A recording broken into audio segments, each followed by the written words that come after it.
What if I told you that one mistake before you list your home could cost you tens of thousands of dollars, or even cause your entire sale to fall apart? You see, I see it happen all the time, guys. Some sellers choose the wrong list price, others accept the wrong offer, some unknowingly expose themselves to some kind of legal liability, and many leave money on the table without ever realizing it. So if you're thinking about selling your home anywhere in the Orlando area, this may be the most valuable video you watch before putting that for sale sign in your yard. Today, I'm going to share the 10 biggest mistakes Florida home sellers make and how to avoid every single one of them.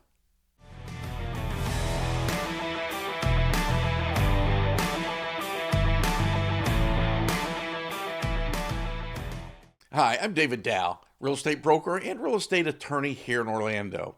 I help homeowners really throughout Southwest Orlando, including Windermere, Winter Garden, Horizon West, Claremont, Dr. Phillips, and all the surrounding communities to sell their homes successfully.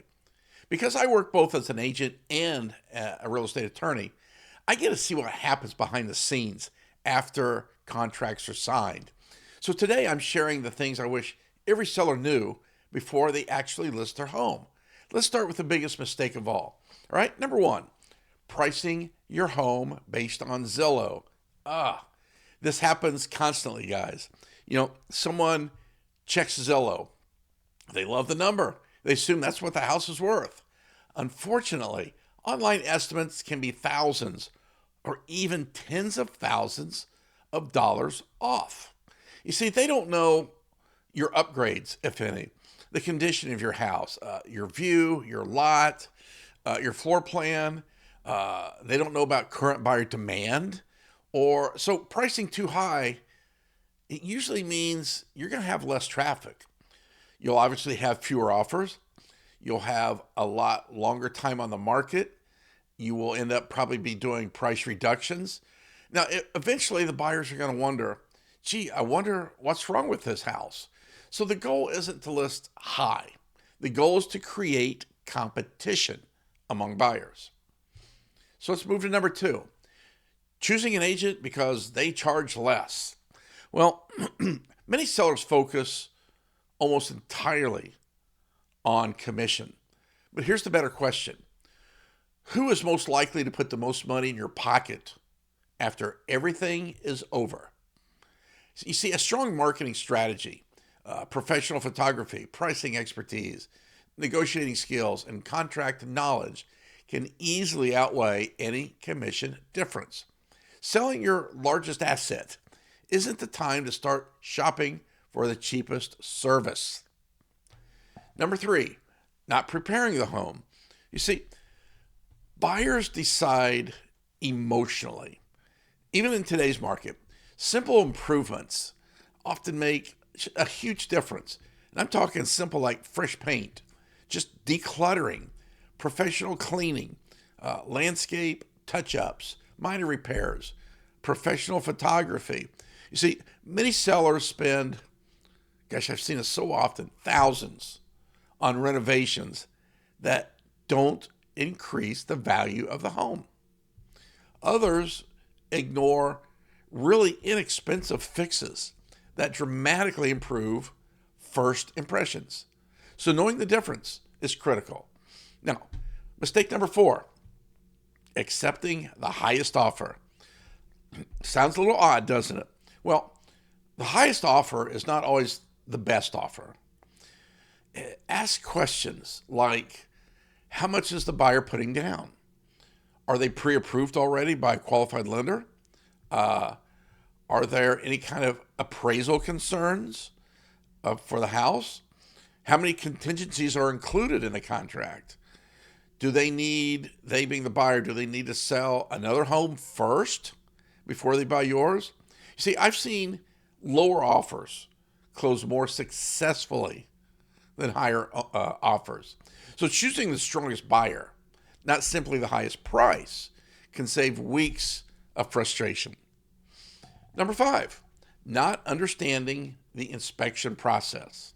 Well, almost every buyer orders an inspection on your house after they've signed a contract. They should. No home is perfect, guys. None. The inspection report will almost always identify items that need attention. Whether they're major or not, to you, it will always happen. So the question isn't whether problems will be found. The question is how you respond, because problems will be found. So sometimes repairs make sense, right? There's some things you got to do. Sometimes a credit on the closing statement might make more sense. You'll give them a little bit of money for it. Air conditioner is about ready to break.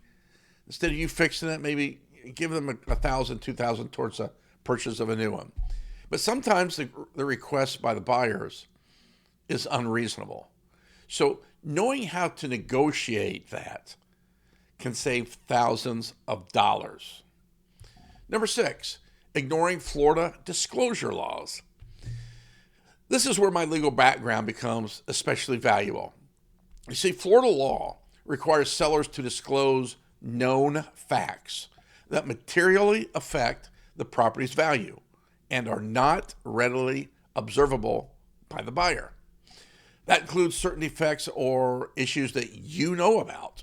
So trying to hide a problem can create major legal issues long after the closing. So the best approach is honesty and proper documentation. Good disclosure protects everyone involved. Now, mistake number 7, forgetting about closing costs. A lot of sellers are surprised by the costs involved in selling. Now, these might include title expenses, documentary stamp taxes to the government, HOA fees, attorney fees if applicable, prorated property taxes, potential repair credits. So understanding your estimated net proceeds before listing helps you make informed decisions and avoid surprises.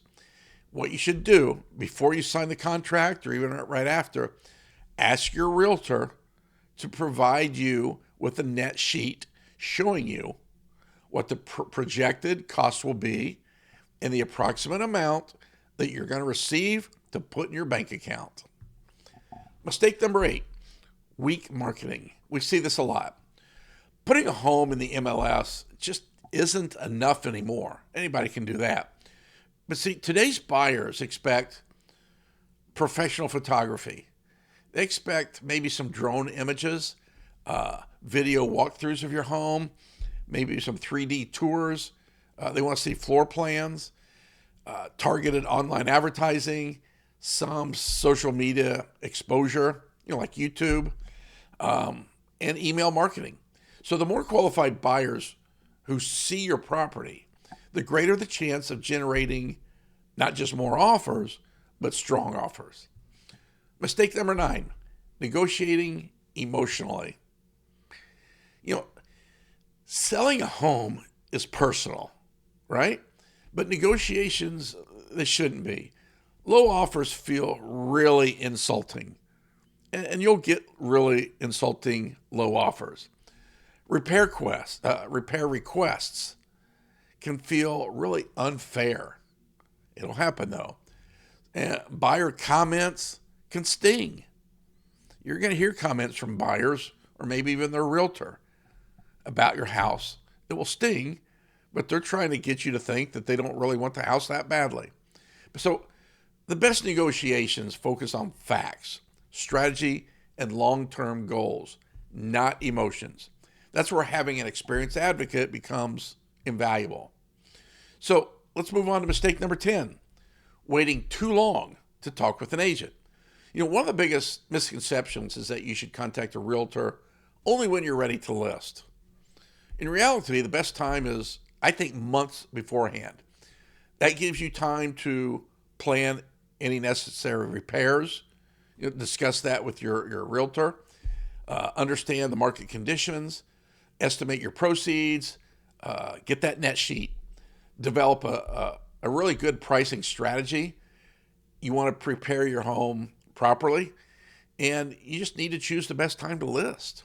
So the more prepared you are, the smoother and often more profitable the sale becomes. So Selling a house it's one of the obviously largest financial decisions most people ever make. It's not just about putting a sign in the yard. It's about pricing strategically, marketing effectively, negotiating confidently, managing your inspections, understanding contracts, navigating any legal issues that come up, some will, and making smart decisions really from start all the way to finish. So if you're thinking about selling your home anywhere in the Orlando area, I'd be happy to help you understand your options, even if you're still months away from listing your home. Because the best decisions, I believe, are made before the home ever goes onto the market. Now, if you found this video helpful, give it a thumbs up, subscribe for more videos about buying, selling, investing, and relocating to Central Florida. I have a lot of them on my YouTube channel. And if you're wondering what your home is worth in today's market right now, not last week, now, leave a comment below, or actually I'm going to leave a link down below. You can click it and you can get your home valued properly. Thanks for watching. I'll see you in the next video.